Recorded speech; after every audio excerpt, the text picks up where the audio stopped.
Makedoniyalik Aleksandrning bosqinchilik yurishlari mavzusi bo'yicha biz endi Brain Ring intellektual o'yinni o'tkazamiz. Intellektual o'yin shartlari. Savollarga guruhlar navbat bilan javob berishadi. Savolga javob bera olmagan guruh o'rniga boshqa guruh javob berishi mumkin. Unda vaqt berilmaydi. Navbat bo'yicha keyingi jamoa javob beradi. Keyingisi har bir to'g'ri javob uchun jamoa 3, 4 yoki 5 ball bilan baholanadi. Muhokama uchun 20 soniya, qiyin savollarga esa 40 soniya vaqt beriladi. Muddatidan oldin to'g'ri javob bergan jamoaga zaxirasiga 20 soniya yoki 40 soniya o'tkaziladi. Shpargalka yoki hokazolardan foydalanish to'plangan ballning kamayib ketishiga olib keladi. Demak, boshlaymiz birinchi savol, birinchi guruhga.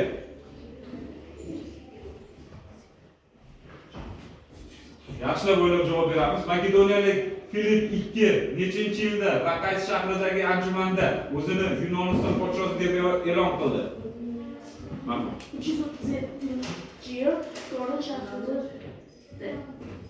Korin shahrida. Lekin bitta narsa qolib ketdi. Miloddan avvalgi.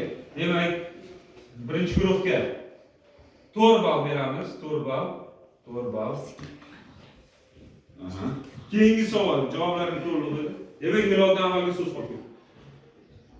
Ana, miloddan avvalgi 337-yilda Korin shahrida. Keyingisi miloddan avvalgi ikkinchi guruhga savol. Miloddan avvalgi 336-yillarda kimlarga qarshi urush e'lon qilgandan keyin Filip II o'ldirildi? Kimlarga qarshi urush e'lon qilgandi? Marhamat.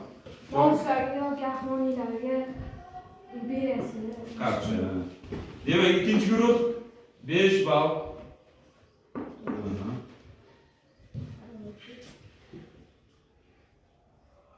Filip II o'ldirilgach, uning necha yoshli o'g'li taxtni egallaydi? Birinchi guruh, marhamat. Ismini ham ayting.